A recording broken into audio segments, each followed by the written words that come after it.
जैसे एक शूरवीर योद्धा सामने से वार सहकर कदम आगे बढ़ाता है, ऐसे तुम्हें वीर योद्धा की तरह चलना होगा। कायर मत बनना, तुम्हारे जीवन में कठिनताएं आएंगी। चल चला चल राह में अनुभूतियों का ले सहारा, कौन तेरा साथ देगा व्यर्थ में किसको पुकारा। उन्हीं के ऊपर ज्यादा प्रहार करते हैं जिनको रोना धोना पसंद है, इसीलिए समझाते हैं अपनी बात किसी से कहो मत। उपासक को कभी नहीं कमजोर पड़ना है। अपने मन की बात किसी साधक से भी नहीं कहनी कि मेरे अंदर काम आ रहा है। ऐसे तो जप नहीं पा रहे हो, अपराध करके जप पाओगे? अपराध का सीधा प्रभार होता है भजन ना होने देना। कायर मत बनना, तुम्हारे जीवन में कठिनताएं आएंगी, आपको लड़ना है इनसे। लड़ना क्या, आप प्रियाजू के हैं, ये ठसक रखेंगे, डर के भाग जाएंगे। कभी कभी ये अति भीषण बन तन मन पर है छा जाती, ऐसी वासना छा जाती, कुछ सुनाई नहीं देता। बस जो वासना की प्रेरणा है बस वही करना है। अब उपासक घबरा जाता है। अच्छा, जो बड़े महापुरुष हैं, अब उनके लिए दूसरा कोई बचा नहीं जिससे वो करुणा करें। बात समझो, सब में वो अपने आराध्य देव को देख करके शांत हो चुके हैं। जो साधक है उसे समय नहीं है कि सहयोग करे, क्योंकि वो अपने लक्ष्य में दृढ़ है। तो सच्ची मानो, आपका विश्वास और आपकी श्रद्धा ही केवल आपका साथ देगी। इस मार्ग में कोई तुम्हारा साथ देने वाला नहीं, साथी नहीं है। और जो साथी बना के चला वो गिरा, ये भी बात समझ लेना। चल चला चल राह में अनुभूतियों का ले सहारा। अगर तुम अपनी अनुभूतियों को अपने साथ रखोगे कि पग पग पर मेरे कृपालु आराध्य देव ने कैसे मुझे संभाला है, फिर कोई तुम्हें जरूरत नहीं किसी के सहयोग की। तुम्हारी अनुभूतियां ही तुम्हें आगे बढ़ा देंगी। चल चला चल राह में अनुभूतियों का ले सहारा, कौन तेरा साथ देगा व्यर्थ में किसको पुकारा। इस मार्ग का साथी केवल हरि का भरोसा, हरि का बल है। जो निराश होकर के रोने लगता है, ये भेड़िए की तरह है और बालक के ऊपर ही इनका प्रहार होता है। वयोवृद्ध या ज्ञान वृद्ध के ऊपर भेड़िए का प्रहार नहीं होता। ये काम क्रोध आदि उन्हीं के ऊपर ज्यादा प्रहार करते हैं जिनको रोना धोना पसंद है। किस बात के लिए, मुझे ये चाहिए, मुझे ऐसा, मुझे रहा नहीं जा रहा, मुझे सहा नहीं जा रहा, मेरे से भजन नहीं हो रहा, मेरा मन नहीं।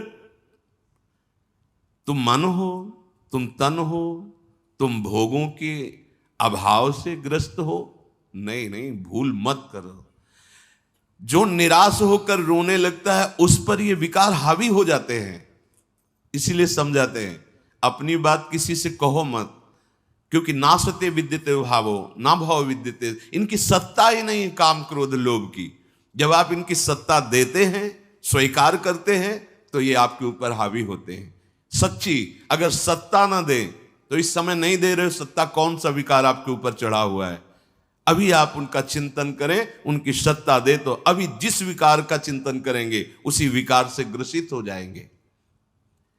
जो कमजोर अपने को महसूस करता है, देखो दैन्यता भगवत मार्ग की वो अलग बात है, लेकिन विकारों के लिए कमजोर होना ये भगवत मार्ग के पथिक का लक्षण नहीं है। सहना ही तो है ना, भोगने के बाद तो और डबल सहना होता है। तृष्णा होती और कामना होती, दोनों। जब तक भोगा नहीं तो केवल कामना थी, और जब भोग लिया तो उसकी तृष्णा भी साथ है, तो जलना तो पड़ेगा। तो ऐसे जो भयावह दृश्य उपस्थित कर रहा है मन विकारों को लेकर के, उपासक को कभी नहीं कमजोर पड़ना है। अपने मन की बात किसी साधक से भी नहीं कहनी कि मेरे अंदर काम आ रहा है, मेरे अंदर ये विकार। बिल्कुल उनकी सत्ता नहीं देनी। तुम्हें परेशान नहीं होना, तुम्हें दुखी नहीं होना, तुम्हें रोना धोना नहीं है। अब सहा नहीं, मार देंगे, पक्का मार देंगे, भागना पड़ेगा। ये वीरों का मार्ग है। हो भयभीत छोड़कर साहस, जो का पुरुष भाग जाता। का पुरुष कहते हैं कायर पुरुष को। इस मार्ग से कि अब हम नहीं, अब हम भोगों के लिए जा रहे हैं, तो जाओ। क्या आगे लिख रहे, भाग न पाता। गिर पड़ता हो, बुरी तरह कुचला जाता। ये विकार उसका नाश कर देते, फिर रास्ता नहीं रह जाता। जो चढ़ाई का भगवत मार्ग का बहुत बहुत बहुत भयभीत करने वाली ये बात है। अगर भगवद आश्रय छोड़कर भोगों में आप चले गए तो देखो, धाम छूटा, प्रिया जो छूटी, नाम छूटा। ऐसे तो जप नहीं पा रहे हो, अपराध करके जप पाओगे? अपराध का सीधा प्रभाव होता है भजन ना होने देना। जैसे कोई सोचे कि हम मनमानी आचरण करेंगे, गुरु आज्ञा उल्लंघन, शास्त्र विरुद्ध, और फिर मंत्र जप लेंगे, भजन कर लेंगे। बिल्कुल नहीं। एक बार भी निज मंत्र स्मरण नहीं कर सकते, एक बार भी आप भगवत स्मरण करने का अधिकार नहीं रख सकते। पापवंत कर सहज स्वभाव, भजन मोर ते भाव न काऊ। जो पे दुष्ट हृदय सोई होई, मोरे सन्मुख आओ की सोई। लड़ना है, बड़ो ही कठिन है भजन ढिग ढरिबो। जैसे एक शूरवीर योद्धा सामने से वार सहकर कदम आगे बढ़ाता है, ऐसे तुम्हें वीर योद्धा की तरह चलना होगा। कायर पुरुष की तरह भाग कर जाओगे तो कुचले जाओगे, और अगर धैर्य पूर्वक रहोगे तो कह रहे हैं, पर जो कर विश्वास ईश्वरी बल पर, सम्मुख डट जाता। अब तुम मरना है, चाहे जितना कष्ट हो, मृत्यु से भयानक कोई कष्ट नहीं होता। अब मुझे श्री जी की प्राप्ति करनी है, जितना दुख चाहो प्रभु आप दे लो, आप दे लो, छूट है आपको, जितना दुख चाहो। इतना तुम्हारा सोचना होगा कि दुख भाग जाएंगे, कोई दुख छुएगा नहीं तुम्हें। उससे डर वे भाग छूटती नहीं, दुखी वो हो पाता जिसने निश्चय कर लिया कि अब सारे दुख मुझे भोगने हैं, पर हम प्रियाजू को, प्रियाजू के नाम को, प्रियाजू के धाम को, प्रियाजू के चरणारविंद की उपासना को कदापि नहीं छोड़ सकता। कुछ भी हो जाए, सब डर जाएंगे, काम क्रोध लोभ मोह मद मत्सर। पर हम कायर पुरुष जैसा आचरण कर बैठते हैं, गलती हो जाती है कि हम विषय सेवन में ही शांति का अनुभव करना चाहते हैं। हम चाहते हैं अगर हम ये विषय सेवन कर लें तो हृदय शांत हो जाएगा, जलन मिट जाएगी, कुचले जाओगे, परमार्थ से बहुत दूर कर दिए जाओगे, आपको पता ही नहीं चलेगा। माया का खेल ऐसा है, पता थोड़ी चलता है कि हम भ्रष्ट हो गए, पता थोड़ी चलता है कि हम इतने नीचे उतर गए। जब कोई महात्मा आपको दर्शन कराएगा कि आप कितने नीचे गिर गए, तब आपको पता चलेगा। गिरते समय पता नहीं चलता। माया का ऐसे ही भक्ति का खेल है, चढ़ते समय पता नहीं चलता कि कितनी ऊंचाई पर आप चढ़ते हैं। जब गुरु कृपा से कहीं ऐसे द्वंद्व उपस्थित होते हैं और उन द्वंद्वों पर आपका हृदय विचलित नहीं होता, तब पता चलता है कितनी कृपा भक्ति की है कि हमें इस ऊंचाई पर बैठाल दिया कि मान अपमान, लाभ हानि, दुख सुख, ये हमारे ऊपर कोई प्रभाव नहीं डाल पा रहे। पर ये डट वही सकता है जिसने अपने जीवन का लक्ष्य निश्चय कर लिया है। श्रीपाद कह रहे, राधा दास्य, मुझे श्री जी चाहिए। जिसने मन में ये निश्चय कर लिया कि अब मुझे प्रियालाल चाहिए, तो उसकी चाह में इतनी सामर्थ्य होती है कि सबसे लड़ सकता है। जैसे धन की चाह आने पर चोरी करने के लिए भी उतारू हो जाता है, हिंसा करने के लिए भी उतारू हो जाता है, उसको कुछ भी डर नहीं लगता। एक धन का लोभ चढ़ता है तो प्राणों को सौंप दिया, भय को बिल्कुल रौंद दिया, और जैसा भाव बना वैसा कर बैठा। और आप प्रभु को चाहते हैं और आपको डर लगता है। आप परम धन श्री लाडली जी के गोरे चरणारविंद की प्राप्ति करना चाहते हैं, तो अब अपना अधिकार, अपना पन, अपना महत्व श्री लाडली जी के चरणों में।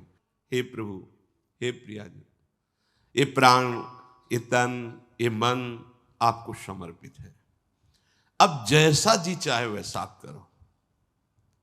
यही है सुदृढ़ योद्धा भगवत मार्ग का।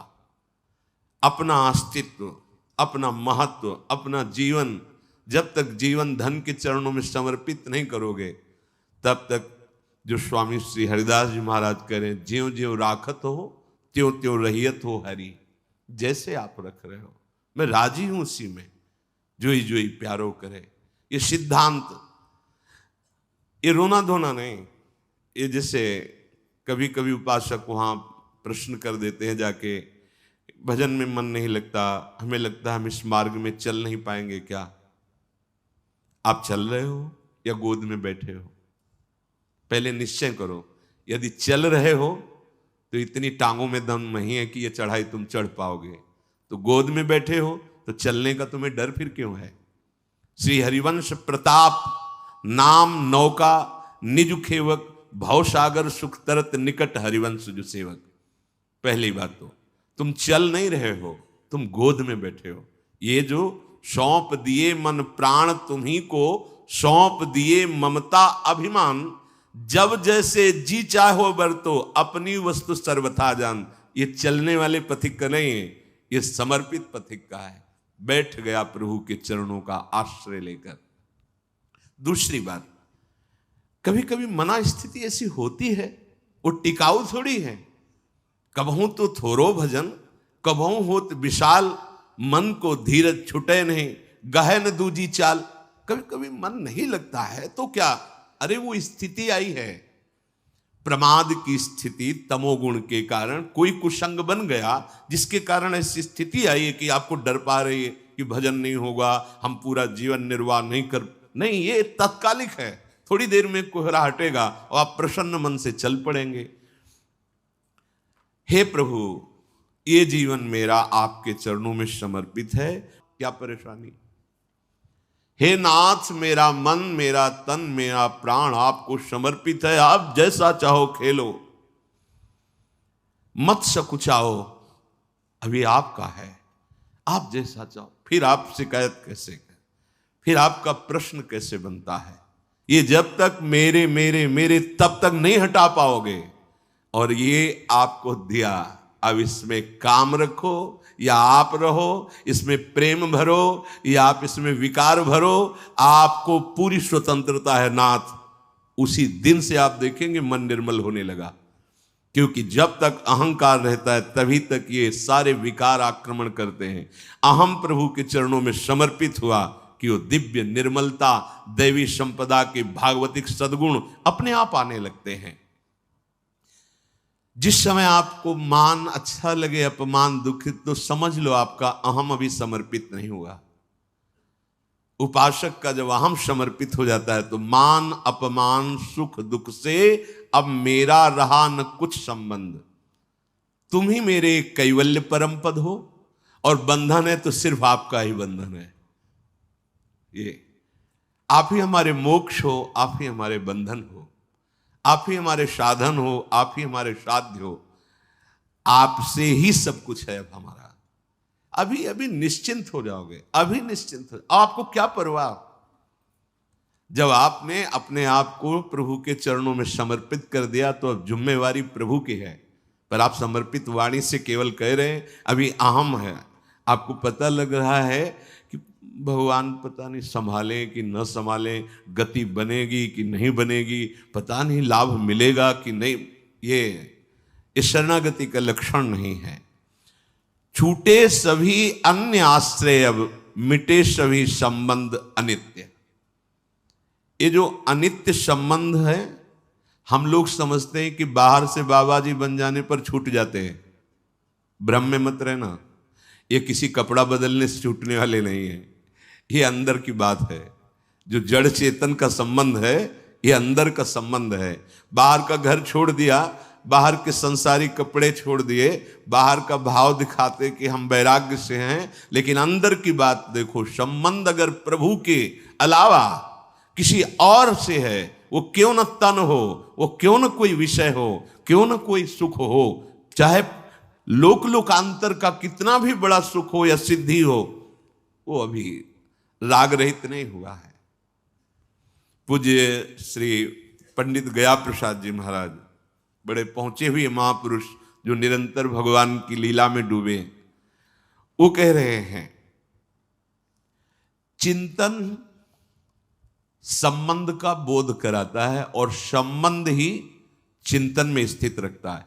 अब आप देखो आपका चिंतन क्या चल रहा है।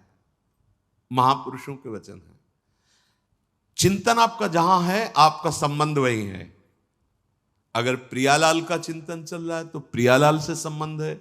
शरीर का चिंतन है, इंद्रियों का, भोगों का, वस्तु का, व्यक्ति का। ध्यान दीजिए, आपका संबंध जहां होगा वहीं चिंतन होगा, और जहां चिंतन होगा वहीं संबंध माना जाएगा। आप कहते हैं हमारे माई श्यामाजू का राज, कहां चिंतन है आपका? शीघ्रातिशीघ्र चिंतन को संभालिए। यदि कोई भी लौकिक कामना रही तो एक ना एक दिन गिरने पड़ेगो। पूज्य बाबा कह रहे हैं, अगर कोई भी लौकिक कामना आपके अंदर अभी, तो वो गिराएगी, आपको गिराएगी। इसलिए यासों कामनान को ढूंढ ढूंढ के निकाल फेंके। देखो अपने चिंतन में कौन सी कामना बहुत जोर कर रही है, प्रभु के नाम बल से उस कामना को छोड़िए, उसमें सुख नहीं है। उपासक जब तक सत्यता से इनकी तरफ ना चले तब तक ये कामनाएं अपना अधिकार रखती हैं। जहां सत्यता से चलने का भाव आया तो ये स्वतः ही कामनाएं नष्ट होने लगती हैं। उद्देश्य में दृढ़ता, सत्यता, तो सतमार्ग आगे को खुल जाएगो। सब बानक बनतो चलो जाएगो, सहायक मिलते चले जाएंगे। कुछ प्रश्न करते हैं, क्या नरसिंह जी जैसा प्रेम कई जन्मों की साधना के बाद होता है? पूज्य बाबा से, नरसिंह जैसा प्रेम क्या एक जन्म में नहीं हो सकता है? बाबा ने कहा हां, हो सके है, यदि सच्चे सदगुरु की प्राप्ति हो जाए तो। क्योंकि सदगुरु कृपा दृष्टि सेवाकों प्राणनाथ के मिलवे की ताई रोएबो सिखाए दे। क्योंकि प्राणनाथ ही स्वयं श्री सदगुरु बन के मिलवे को जतन बताए हुए आए हैं। बहुत सुंदर बात, बहुत सुंदर। हम कहते हैं गुरुर ब्रह्मा गुरुर विष्णु गुरुर्देव महेश्वरा, गुरु साक्षात परब्रह्म, लेकिन देख नहीं पाते। अगर हम परब्रह्म भावना सदगुरुदेव में करें तो हमें साक्षात्कार किसका करना है? हम रात दिन चकोर की भांति अपने आराध्य देव को ही तो देख रहे। पूज्य बाबा श्री प्राणनाथ स्वयं सदगुरु बनिके मिलवे को जतन बताए हुए आए हैं। अपने मिलवे को जतन बताए हुए आए हैं। देखो प्रिया प्रीतम, ये संसार की वस्तु की तरह कोई चमत्कार कि भाई ऐसे किया प्रिया प्रीतम, ऐसो ना है। ये चमत्कारन में जो फंस गए, जो सिद्धिन में फंस गए, वो तो जान ही ना पावे प्रिया प्रीतम को। यह अलभ्य वस्तु है, ये गूंगे को स्वाद है। बस प्राणनाथ कब मिलेंगे, प्राणनाथ कैसे मिलेंगे, मैं संसार को कैसे भूलूं, ये हृदय में टीस जो कल चर्चा कर, ये गुरु कृपा से केवल होती है। एक पीड़ा हृदय में होनी चाहिए। साधन नहीं बताया, यहां बताया कि अगर भगवत प्रेमी सदगुरुदेव भगवान की प्राप्ति हो जाए, उन पे दृढ़ विश्वास हो जाए, क्योंकि वो अपने मिलवे के ताई ही गुरु रूप धर के अपना रहस्य बताने आए हैं। एक सेकंड के ताई भी अपने आराध्य देव को ना भूले। एक सेकंड के ताई पाठ होए, नाम जप होए, चिंतन होए, या वार्ता होए, या कोई क्रिया होए, बाहरी क्रिया होए या अंदर की क्रिया होए, सर्वप्रथम ये देखना है कि ये सब इनके ताई हुए रहे हो या अपने ताई। ये बात अंदर की चेष्टा, बाहर की चेष्टा आराध्य देव की, गुरुदेव की आज्ञा के अनुसार हो रही या अपने मनमानी। यदि इनके ताई हो रही तो प्रेम, और अपने ताई हो रही तो कामना, वासना, इच्छा, लालसा। अपने ताई तो कामना वासना इच्छा लालसा अंतःकरण को एकदम खाली करना पड़े। अपनो स्वार्थ नेकहु न छुई जाए तो श्री सदगुरुदेव की कृपा सिंह है और माया बकरी है। देखो पूज्य बाबा के सिंह और सिंह के बच्चा को देखते ही बकरी दुबक जाए है, ऐसे ही माया दुबक जाए। जो सदगुरु का कृपा पात्र है, आज्ञा पालन करता है, तो ये माया बकरी उसके सामने दुबक जाती है। ऐसा नहीं कि उसे फंसा सके। सदगुरु भगवान के दुलारे जीव को माया की ताकत देखिबे कि नाए। देखो अरे वो ठाढ़ी ठाढ़ी सूख जाए, वाके ऊपर कबो अपनो प्रभाव न दिखाए पावे। यह पथ तो श्री सदगुरुदेव भगवान के हाथ बिकायबे पे प्राप्त होता है।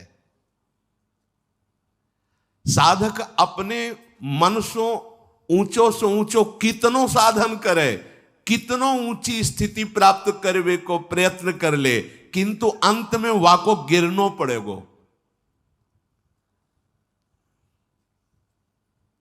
सदगुरु कृपा। साधक को बार बार यही प्रार्थना करनी चाहिए प्रभु से कि सदगुरु के सम्मुख रहूं। तभी सेवक जी ने महाराज जो यहां पूज्य बाबा कह रहे कि गुरु सेवा तज करे जबानी, यह अधर्म यह सबहानी, कानी न रसिकन में रहे। प्रभु से प्रार्थना करनी चाहिए कि हे प्रभु कभी ऐसी परिस्थिति न हो कि मैं गुरु विमुख हो जाऊं, सदगुरु से विमुख हो जाऊं। देखो किसी भी महापुरुष के हृदय की स्थिति को जानने के लिए उस कोटि का हृदय होना चाहिए। तो हम उनकी पहले बात माने, उसके अनुसार चलें, तो हमें स्थिति का पता चल जाएगा। फिर हमें कोई संशय नहीं रहेगा, कोई भ्रम नहीं रहेगा। अभी हमारी मानसिकता बुद्धि में इतनी सामर्थ्य नहीं कि जो मन बुद्धि के अतर्क तत्वों में स्थित है उनको हम पहचान सकें। तो हमारी उपासना शुरू होती मानने से, वेदांत की उपासना शुरू होती है जानने से। वो जानकर मानते हैं, हम मानकर जान जाते हैं। पहले हम मान लेते हैं गुरु साक्षात परब्रह्म है। भी कोई ऐसा नहीं कि तुम्हारे मानने से क्या होगा, वो है। वही प्रभु अपने आप को जनाने के लिए सोई जाने जी देव जनाई, वो सदगुरुदेव भगवान के रूप में आए हैं। जासो आपको दर्शन करने की सुविधा मिलेगी। अगर गुरु के सन्मुख रहेंगे तो आपको आराध्य देव का जो स्वरूप है गुरुदेव के अंदर छुपा हुआ, इस ढांचे के अंदर, उसकी सुविधा हो जाएगी आपको। उपासक को छल कपट दंभ पाखंड राग द्वेष क्रोध विरोध ये तभी छूते हैं जब गुरु विमुख होता है। पक्का भजन और संत समागम, कोई त्रिभुवन में ऐसी स्थिति नहीं जो प्राप्त न करवा दे। ये दो बात, जो गुरु प्रदत्त भजन है और जो गुरुजनों का संग है, ये दो, ये ध्रुवदास जी ने भी कहा है, साधन को हरि भजन है कै सत्संग सहाय। तो यदि छल कपट दंभ पाखंड राग द्वेष क्रोध विरोध ये हृदय में है तो आप गुरु से विमुख हैं। आप देख लीजिए,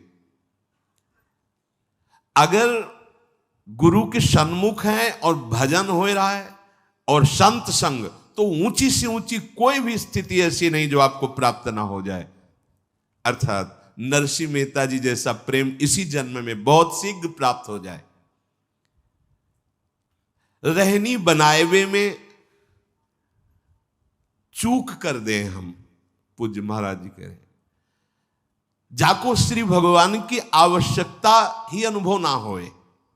यदि आप साधना की रहनी जो गुरुदेव ने दी है वैसे चलते रहो तो आपके अंदर भूख बढ़ जाएगी प्रिया प्रीतम की प्राप्ति की। यदि आप उनसे थोड़ा भी विमुख होंगे तो आवश्यकता ही महसूस नहीं होगी प्रभु की, आवश्यकता भोगों की महसूस होगी। अध्यात्म की नींव है सद्गुरु श्रद्धा। संतन की कृपा मनाओ, भक्तन सो मैत्री करो और ये बात मांगो कि हमारे सद्गुरुदेव भगवान में अपार श्रद्धा है। मेरे श्री सद्गुरुदेव भगवान को सदैव मेरे मन पे अधिकार हो जाए। अभी हम अपने मन की बात रोते रहते करके अधिकार कहां दिया है? अगर आपके मन में कुछ आ रहा है तो तुरंत दृष्टि पहुंचाओ, सद्गुरुदेव भगवान ये आपको दिया हुआ मन है, आप देख लो, राजी हो इसमें जो चल रहा है, आप राजी हो? अगर आप राजी हो तो देख लो, अगर आप नहीं तो चल कैसे रहा है? ये आपको समर्पित मन है। हम नहीं पहुंच पाते सद्गुरुदेव तक और अपने अहम में ही सीमित रह जाते हैं। तो तुमने जो लक्ष्य बनायो है वाको दृढ़तम, वाको निष्ठा में बदलनो होगो। सब साधन तभी सिद्ध माने जाएंगे जब एकमात्र केवल भगवत चिंतन चलने लगे। बुद्धि की परीक्षा ले खुद, बाबा कह रहे, सामने सब भोग हो तुम्हारे, फिर अगर बुद्धि ललचा रही तो उससे पूछो कि क्या तुम प्रभु की प्राप्ति के लिए चली थी? अय बुद्धि, तूने निश्चय किया था श्यामा श्याम, फिर ये कहां राजी हो रही? फिर ये तू आकर्षित कहां हो रही है? संसार की सब वस्तुन को कोई प्रभाव तुम्हारे ऊपर ना पड़े, समस्त संसार तब भगवत स्वरूप हो जाएगा जब गुरुदेव की आज्ञा के अनुसार भजन और किसी भी भोग का कोई आकर्षण नहीं। तब तो यहां कह रहे कि आपका संबंध जहां वहीं चिंतन, जहां चिंतन वहीं संबंध। इसलिए हमें किशोरी जी के चरणारविंद का प्रेम चाहिए, तो किशोरी जी से ही संबंध और उन्हीं का चिंतन। अगर हमारा संबंध संसार का, शरीर का, व्यवहार का, तो इस पे कोई प्रश्न कर सकता है तो बाबा जी कोई कर सकता है, गृहस्थ तो नहीं कर पाएगा। नहीं नहीं, फिर वही आपसे कह रहे हैं, ये अंदर की बात है, बाहर से नहीं। बड़े बड़े महापुरुष पाए गए हैं गृहस्थी में, बहुत ऊंची स्थिति। पूज्य श्री जयदयाल गोयनका जी, पूज्य श्री भाई जी महाराज, और भी बहुत से ऐसे सदगृहस्थ हुए जो बहुत प्रेम की ऊंचाई पर विराजमान हुए, ज्ञान की उत्तम भूमिका पे पहुंच गए। बात अंदर की है। अगर अंदर आप इसी जन्म में भगवत प्राप्ति करना चाहते हैं तो आपका चिंतन केवल प्रभुमय होना चाहिए, एक एक क्षण प्रभुमय चिंतन। हमारा चिंतन ही हमारा जीवन है। बिल्कुल चिंता छोड़ दीजिए, योगक्षेम वाहन भगवान करेंगे। अनन्यस चिंतयन्तो माम, बार बार जीवन का सार चिंतन है, बस ये समझ लो। हृदय में हमारे प्रिया प्रीतम का चिंतन, श्यामा श्याम का चिंतन, तो जीवन सार्थक है।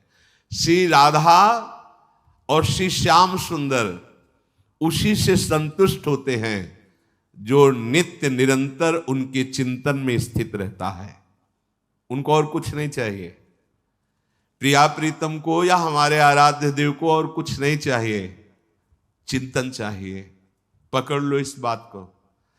तभी बड़े बड़े सम्राट भी वैरागी जनों के आगे मस्तक झुका देते हैं, क्योंकि उनके पास वो है नहीं जो उनके पास है। उनके पास क्या है? चिंतन। अगर आपके पास भगवत चिंतन नहीं है, आप हमारे प्रभु को रिझा नहीं पाएंगे। वस्तुओं से, नाना प्रकार की भोग सामग्रियों से तो साधक, उनकी आराधना करने वाला, वो विरक्त हो जाता है। ब्रह्मादिक के भोग सब विषम लागताय। इसलिए श्री राधा चरणारविंद की प्रीति प्राप्त करना जीवन का परम लक्ष्य, और निरंतर श्री प्रिया प्रीतम के चिंतन में रहना, और वो होता है सद्गुरुदेव भगवान की कृपा से। जो नाम जप करते हैं, नामी सदैव उनकी रक्षा में उनके पास रहता है। इसलिए तुम अपनी धारणा बनाओ, दूसरों की बातें मत सुनो। तुम जैसी जैसी धारणा पुष्ट करते जाओगे वैसा तुम्हें अनुभव होता जाएगा। तो नाम जापक को क्या सावधानी रखनी चाहिए जिससे उसका नाम सिद्ध हो जाए? बड़ा सुंदर प्रश्न उत्तर। प्रश्नकर्ता पूज्य श्री स्वामी अखंडानंद सरस्वती जी महाराज, उत्तर देने वाले ब्रह्मबोध संपन्न पूज्य बाबा उड़िया बाबा जी महाराज। तो क्या सावधानी रखे, क्या त्याग रखे जिससे नाम जापक सिद्ध हो जाए। सिद्ध नाम जापक रोम रोम रग रग नामाकार वृत्ति। पहले तो असंबद्ध प्रलाप छोड़े, असंबद्ध बेमतलब की बातें। नाम जापक को पहले वाणी को संभालना, क्योंकि इसी से नाम जप होता है। बेमतलब की, ठीक बहुत गंभीर शत भरे मृदु भरे भगवत भाव भरे वचन बोलो, नहीं तो मौन रहो, नाम जप में लगो। असंबद्ध प्रलाप, व्यर्थ प्रलाप, दूसरों के चुगली निंदा की बातें ये जबान में होती रहेंगी तो नाम जप नहीं चलेगा। नाम जापक ध्यान दिए, नाम सिद्ध करना अर्थात निरंतर चलाना है। असंबद्ध प्रलाप, व्यर्थ प्रलाप, दूसरों की चुगली निंदा, क्या अपने को लेना देना। हमको तो सबको भगवत स्वरूप देखना है, किसी की निंदा क्या करनी, किसी की चुगली क्या करना। दूसरा, चोरी, चोरी नहीं, मन और वचन कर्म से भी किसी की चोरी करने की चेष्टा हमारे अंदर नहीं होनी चाहिए। किसी भी तरह होता है मन में, जब प्रलोभन जागृत होता है तो ऐसी चेष्टाएं होने लगती, कदापि नहीं। किसी की कोई वस्तु पड़ी, हमारा अधिकार नहीं, पड़ी रहने दो। बोले हमें मार्ग में मिली, क्यों, तुमने क्यों उठा लिया, वो पुनः मार्ग में लौट के आता, उठा नहीं। बोले कोई उठा ले, तो कोई उठा ले, तुम तो उपासक हो, तुमने क्यों उठा लिया, तुम्हें क्या आवश्यकता है, आवश्यकता होगी हरि तुम्हें देंगे। बोले हरि ने ही तो दी, रास्ते में पड़ी थी। नहीं नहीं, ऐसे नहीं।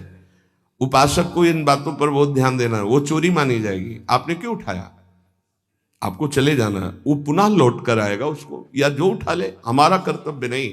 हमें न किसी की चोरी करनी है मन से, ना तन से, और ना कोई हमें चेष्टा ऐसी चोरी वाली। हिंसा और व्यभिचार नाम जापक में अगर ये दोष हैं तो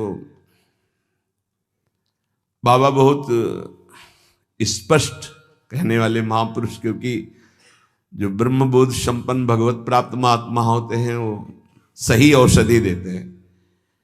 एक बार किसी ने बाबा से पूछा कि बाबा हमारा कल्याण कब होगा। सभा में पूछ, बाबा ने कहा तुम्हारा 7 जन्म में भी कल्याण नहीं होगा। तो उनका ऐसा बाबा क्यों, इसी शब्द का उच्चारण कीजिए, बेविचारी का कल्याण कभी नहीं। बहुत कठोरता से डांटा, और वो जो देख रहे होंगे वो तभी डांट रहे थे। जैसे अपने पुत्र से प्रियता रखती हुई डांट लगाई जाती है, ऐसे महापुरुष डांटते, अपमान नहीं करते। वो अपमान नहीं, वो सुधार, वो शब्द जाएगा और आग पैदा कर देगा और उसको व्यभिचार से उठा देगा, ऊपर उठा देगा। अब आप नाम भी जप कर रहे हो, माला भी चला रहे हो, आप व्यभिचार भी कर रहे हो, नाम जब सिद्ध होगा, माला जब सिद्ध होगा नहीं।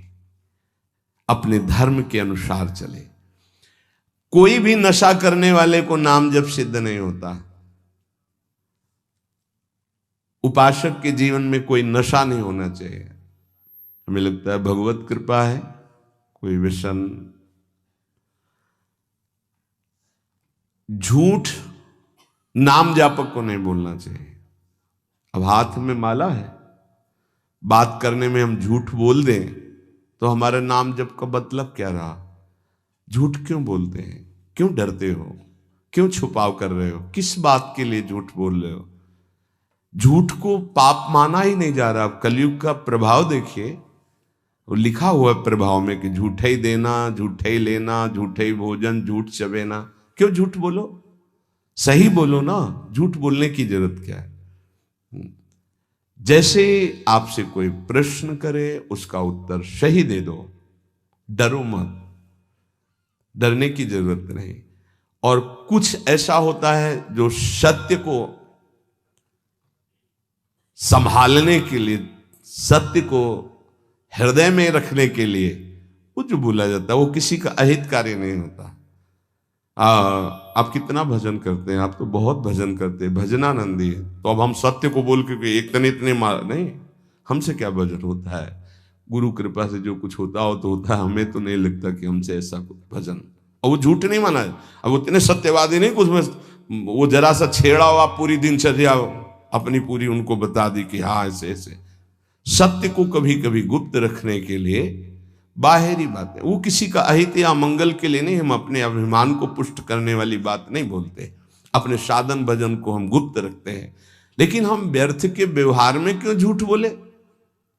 हमारा स्वरूप पूरा का पूरा कुंज कुटीर है। कुंज कुटीर हित, सहचरी हित, इष्टदेव हित, आचार्य हित। सत्य को कहीं कहीं गुप्त रखने के लिए हमारा भजन, हमारा साधन, हमारी गुरु संगोष्ठी, हमारी प्रेम संगोष्ठी, इनके विषय में सत्यवादी न बन। कभी कभी सत्य को, एक गाय भागती जा रही तो कुछ मारने वाले पीछे पकड़े थे, एक सत्यवादी, तुमने गाय को देखा? उन्होंने कहा हाँ इधर गई, उसको उन्होंने तो जब शरीर उनका पूरा हुआ तो उनको नरक मिला इस सत्य बोलने के कारण। उस समय रक्षा है, साधन की रक्षा, धर्म की रक्षा, सत्य की रक्षा, प्राण की रक्षा किसी की। वो ऐसे सहज वर्ताव में झूठ, फिर नाम जप कैसे? असंबद्धा प्रलाप, व्यर्थ प्रलाप, चुगली, निंदा, हिंसा, व्यभिचार, नशा, झूठ और गाली। ये प्रार्थना है कि ब्रजवासियों की वाणी पे इस सूत्र को ना देखें, वो भगवत पार्षद है। यहां के पानी का प्रभाव है ऐसा, जैसी पियो पानी वैसे बने वाणी। तो इनका हृदय बड़ा कोमल है। जब तक ब्रजवासियों की टूक अंदर नहीं जाएंगे तो गौर श्याम जोड़ी नेत्रों में झलकेगी नहीं। इनका प्रभाव है। वैराग्य मार्ग के पथिक को इनके टुकड़ों की आशा रखनी चाहिए। इनके टुकड़ों में सामर्थ्य है श्यामल गौर जोड़ी को हृदय में प्रकाशित करने की। तो इनकी वाणियों में न देखे, क्योंकि हम ब्रजवासी हैं, ब्रज में वास कर रहे हैं सब। तो यहां अगर ये कि सत्संग में सुना था कि ब्रजवासी, तो उनके प्रति दोष दृष्टि बन जाएगी। ब्रजवासियों की वाणी में थोड़ी कठोरता हो, हृदय एकदम मक्खन से भी ज्यादा कोमल निर्मल होता है। ये भगवत पार्षद है, ये ठाकुर जी को भी कुछ नहीं समझते। जब अपने स्वरूप में आते हैं तो कहते तुम्हारे 2-4 लाख गौवें ज्यादा होंगी, अगर हमें दांव ना दिया, पीठ में न बैठाला, तो कल से खेल में नहीं आने देंगे। खेल में कौन किसका गुस्सैया, चलो बाहर। तो ठाकुर जी भी कान पकड़ते और हाथ जोड़ते, ये उन्हीं के सखा है। इस रज में मां के गर्भ से प्रकट हुए ये प्रेम भूमि शिव शनकादि बंदित रज है। तो ब्रजवासियों पर ये दोष दृष्टि न रखे, अपनी वाणी को संभाले, कभी अश्लील शब्द और गाली आदि न बके, नहीं तो भजन सिद्ध होने में बाधा पड़ेगी। जो देहात्म बुद्धि से व्यवहार करता है उसके नाम जप में बाधा पड़ती है। देहात्म बुद्धि, स्त्री पुरुष शरीर का भाव रख करके फिर व्यवहार करोगे तो काम क्रोध आदि की लीलाएं तो हो ही जाएंगी। उपासक को सदैव दैवी संपदावान बनना चाहिए। भगवद स्मरण और सद आचरण, ये 2 असाधन को मिटाने के लिए सर्वसमर्थ साधना है। ध्यान दीजिए, समस्त असाधनों को मिटाने के लिए ये 2 बहुत जोर के हैं। भगवद स्मरण निरंतर, ये निरंतर शब्द बहुत कठिन है। बड़े अच्छे साधक हैं जो निरंतर शब्द पर स्थित हो रहे। माला 2 माला गिनती वाले माला करके फिर निश्चिंत हो गए, बात अलग है। निरंतर भजन और आचरण पवित्र, बस आप चिंता मत करो, परिपक्व स्वभाव जागृत हो जाएगा। भगवदाकार वृत्ति। भगवान श्री कृष्णचंद्र जी अर्जुन जी को उपदेश दे रहे हैं। श्रेयान स्वधर्मो विगुणः परधर्मात् स्वनिष्ठितात् स्वधर्मे निधनम श्रेयः परधर्मो भयावह। अच्छी तरह आचरण में लाए हुए दूसरे के धर्म से गुणों की कमी वाला अपना धर्म श्रेष्ठ है।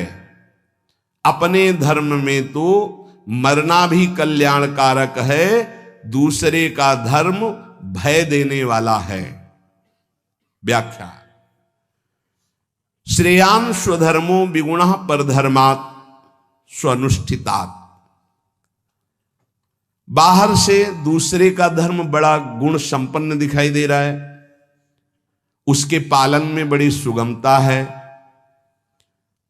तुम्हारे मन को आकर्षित कर रहा है, वो धन का, वैभव का, सुख सुविधा का, मान बढ़ाई का, बहुत जल्दी भगवत प्राप्ति का, जीवन भर आराम सुख व्यवस्था का प्रलोभन दे रहा है।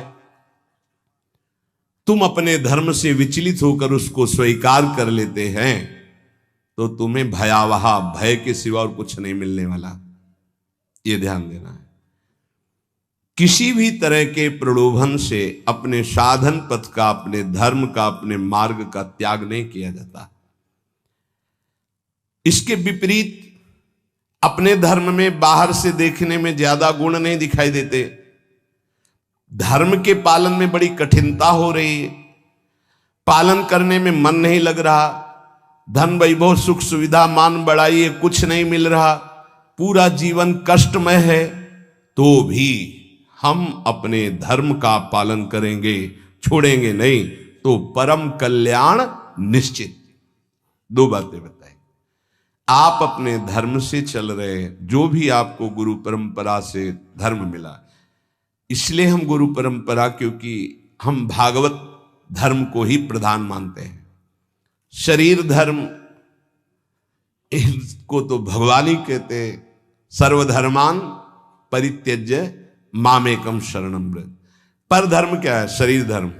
स्वधर्म क्या है? भगवत प्राप्ति कर लेना, स्वरूप में स्थित हो जाना। ये स्व नहीं है, स्वधर्म ये स्व नहीं, ये पर है।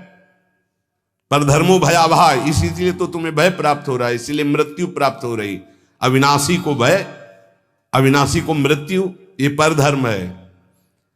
बाहरी व्याख्या करें तो वर्ण आश्रम धर्म को प्रधानता करके, लेकिन उस धर्म का भी फल है कि इसी का त्याग हो जाए और स्व में स्थित हो जाए। अगर उसी में फंसा रहा तो नहीं। हमारा धर्म पालन करने के समय हमें जीवन में कष्ट मिल रहा है, निंदा भी हो रही है, सुख वैभव भी नहीं है, बड़ा परेशानी है, और हम अपने धर्म का पालन कर रहे हैं तो परम कल्याण। दूसरा हमें प्रलोभन दे रहा है, बाहर से देखने में गुण संपन्न और उस धर्म में बड़ी सुगमता है, पालन करने में बड़ा मन लगता है, धन वैभव सुख सुविधा मान बढ़ाई, ये सब जीवन भर खूब भोग आराम, हम अपने धर्म का त्याग करके उसे स्वीकार कर लिए तो भयावह परिणाम में भय प्राप्त होगा। कई ऐसे प्रलोभनों में धर्म परिवर्तन कर लेते हैं, कई ऐसे प्रलोभनों में अपने साधन का परिवर्तन कर लेते हैं। नहीं, परिणाम में भयावह, भगवान कह रहे परिणाम मंगल में नहीं होगा। अपने धर्म के पालन में कठिनता हो, मन भी ना लगे, धन वैभव सुख सुविधा मान बढ़ाई भी ना मिले, जीवन भर कष्ट सहना पड़े, तो भी हम अपने धर्म का त्याग नहीं करेंगे, तो उसका परिणाम होगा परम मंगल, परम सुख। मनुष्य के लिए धर्म का पालन करना ही परम कर्तव्य है। जैसे अर्जुन जी भगवान से कह रहे हैं कि मैं युद्ध नहीं करूंगा, भिक्षा का अन्न पा करके जीवन गुजारा करूंगा। तो अर्जुन जी की छात्र धर्म वृत्ति है और इस समय धर्मयुक्त युद्ध आया है, अब भिक्षा मांगना ये ठीक नहीं, ये पर धर्म हो गया। इस समय स्वधर्म युद्ध है, स्वधर्म का त्याग करके पर धर्म स्वीकार करोगे तो हाथ कुछ नहीं लगेगा, भय। भगवान समझा रहे धर्म या कर्तव्य उसे कहते हैं जो सत्य की तरफ ले जाता है, और सत्य चढ़ाई है। अभी जैसे साधक को वाम मार्ग का प्रलोभन हो तो बड़ा अच्छा लगेगा। कुछ ऐसे वाम मार्ग हैं वैदिक सिद्धांत के विरुद्ध, जिनमें मदिरा पान करना, व्यभिचार करना, ये सब वाम मार्गी। जैसे जब महाप्रभु चैतन्य देव तीर्थ यात्रा में विचरण किए थे तो वाम मार्गियों ने ही कृष्णदास जी को आकर्षण किया। मन को लगता है कि यहां तो कुछ रोकना ही नहीं है, ये नहीं करना, ये नहीं करना, ये नहीं करना, हर कदम पे कठिनता है मार्ग पालन। तो क्या होगा?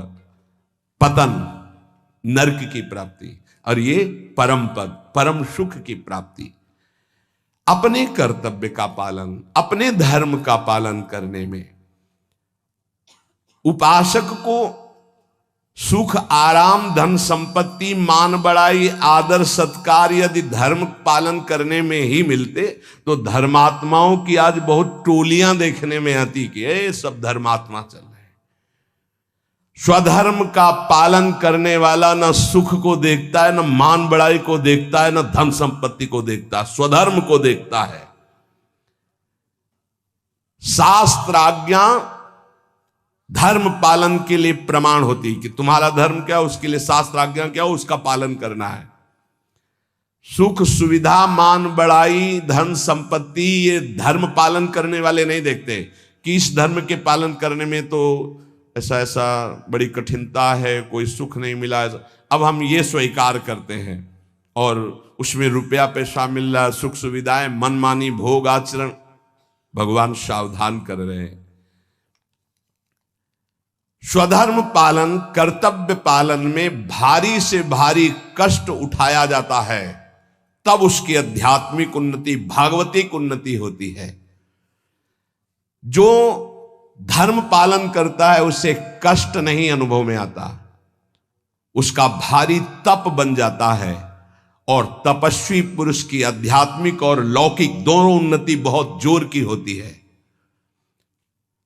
कर्तव्य अपने धर्म के पालन के लिए किया जाता है, इसलिए उसको दुख नहीं होता कि हम आपके लिए जो बर्ताव कर रहे हैं अपने धर्म का पालन करने का, अब आप जो बोले जैसा व्यवहार, हमें उससे लेना देना नहीं, हमें अपने कर्तव्य का पालन करना है। श्री भगवान कह रहे हैं वास्तविक स्वधर्म किसे कहते हैं? तुम मेरे अंश हो, परमात्मा के अंश हो, इसलिए तुम्हारा स्वधर्म है स्वरूप में स्थित होना, देह में स्थित होना नहीं। वही जहां से प्रारंभ किया।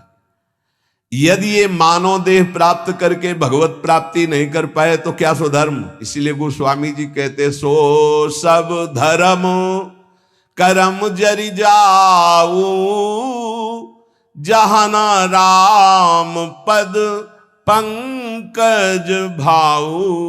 वो सब धर्म कर्म में आग लग जाए जिसमें श्री भगवान के चरणों में प्रेम न प्रकट हो पाए, क्या फायदा उस धर्म कर्म से?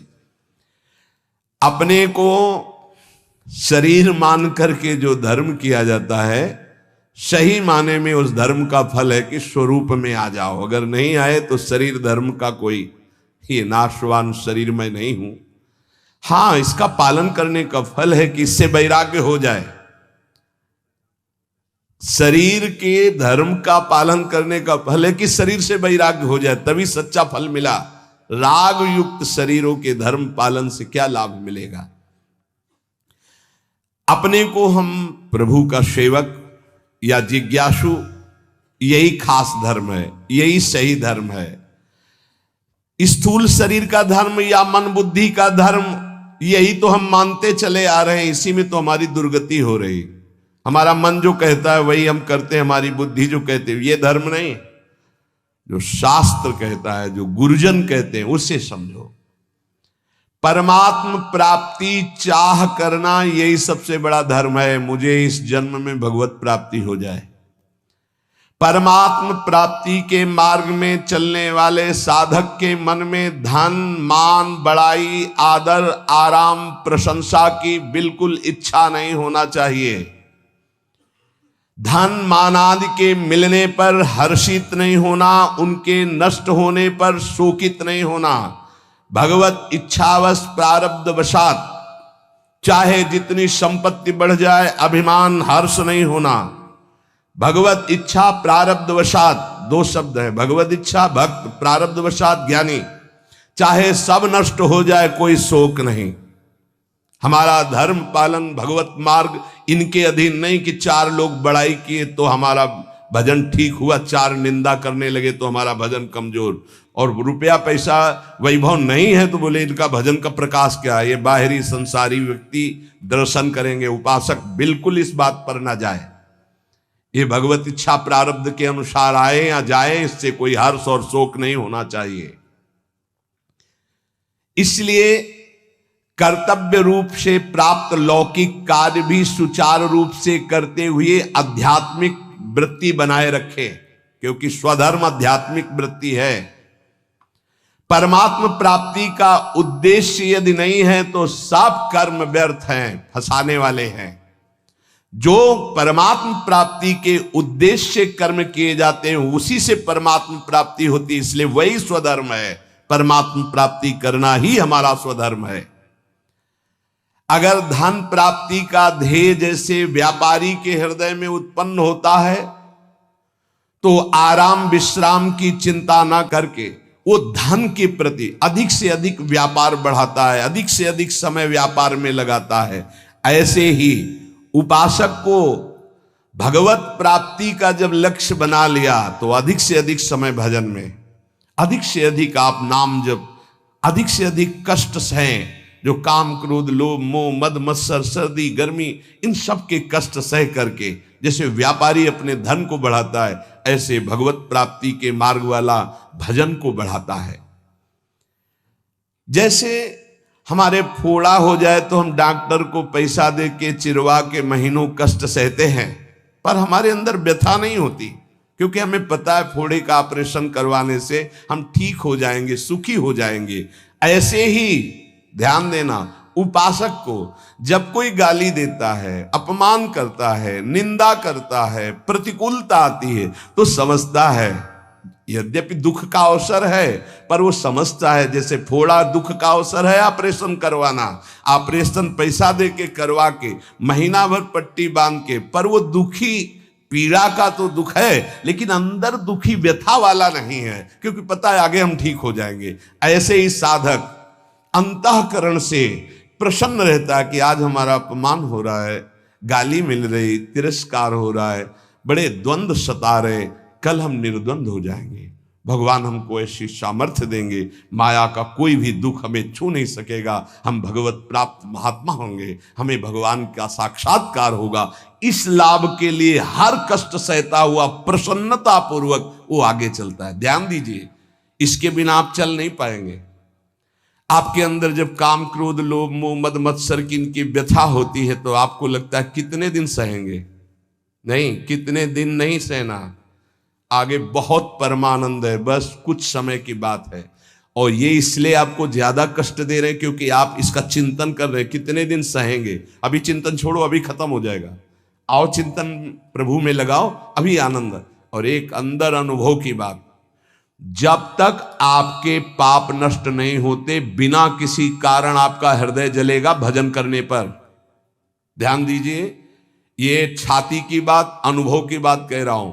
बिना किसी कारण के, कोई निंदा नहीं, कोई भय नहीं, कोई अपमान नहीं, आपका बेमतलब हृदय जलेगा नाम जप करने पर, क्योंकि आपके पापों का नाश हो रहा है, आपका अंतःकरण निर्मल हो रहा है। आगे चलकर आप अनुभव कर लेना, जब आप अच्छा भजन करोगे तो आपको खिन्न हो जाएगा मन, खिन्न है, कुछ अच्छा नहीं लग रहा, एक अजीब की उदासी सी है।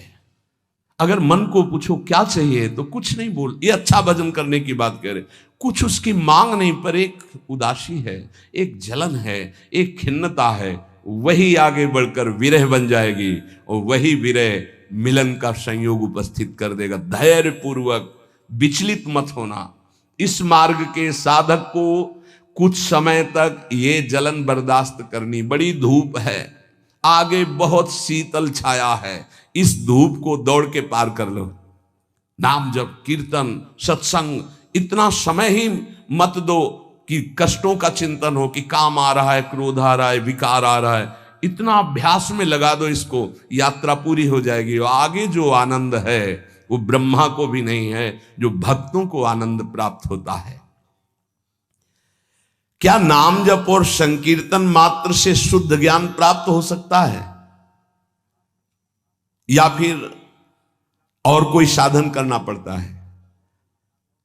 अगर वो नाम जप और नाम कीर्तन करता है तो ज्ञान इच्छु होने पर उसे शुद्ध ज्ञान हो जाएगा।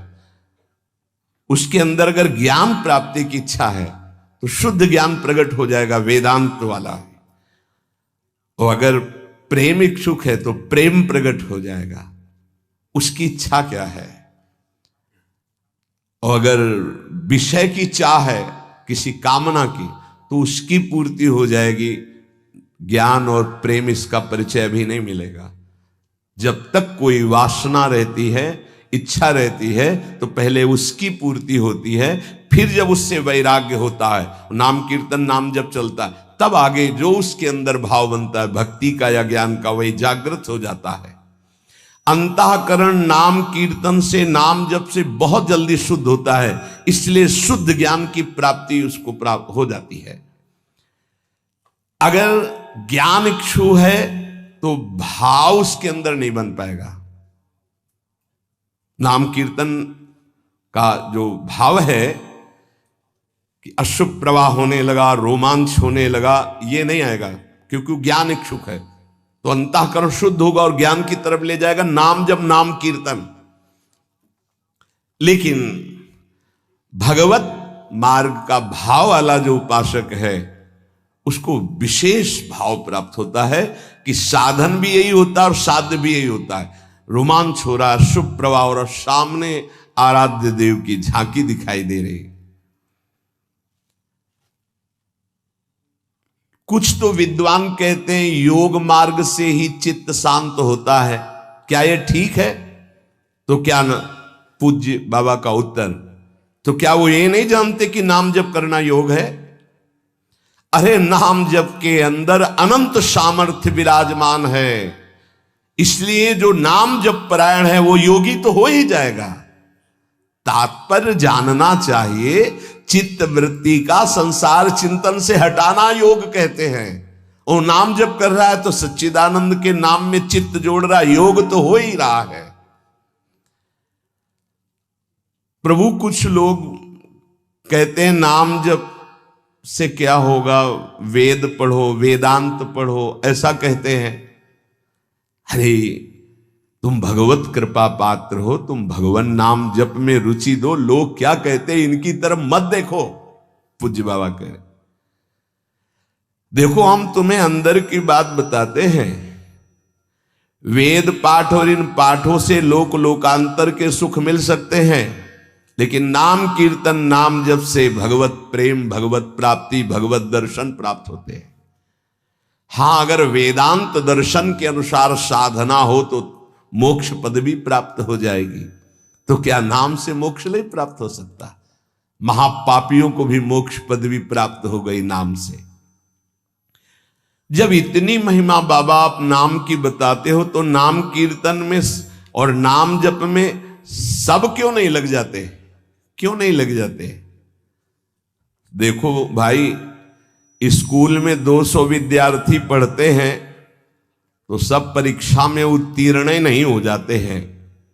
हां, प्रयत्नशील विद्यार्थी परीक्षा में उत्तीर्ण हो जाता है। इसी प्रकार साधन मार्ग में सब भगवत प्रेमी थोड़ी हो जाते हैं। हां, प्रयत्नशील, पुरुषार्थशील, ये आलसी, प्रमादी, कायरता, ये भजन मार्ग में सिद्ध थोड़ी होते हैं। ऐसे आलस में पड़े हैं, प्रमाद जो नहीं करना चाहिए वो कर रहे हैं, कायरता कि द्वंद्वों को सहने से डरते हैं, नहीं, ये सूरवीरों का मार्ग है। बार बार जब नाम जप किया जाता है तो कोई भी निष्ठा हो सब जागृत हो जाती है। बाबा कह रहे समस्त आसक्तियों का नाश करके तुम्हें भगवान निष्ठ बनना है, किसी की बात नहीं सुननी। नाम जप से, नाम कीर्तन से जितनी जल्दी तदाकार वृत्ति होती उतनी किसी और साधना से नहीं होती।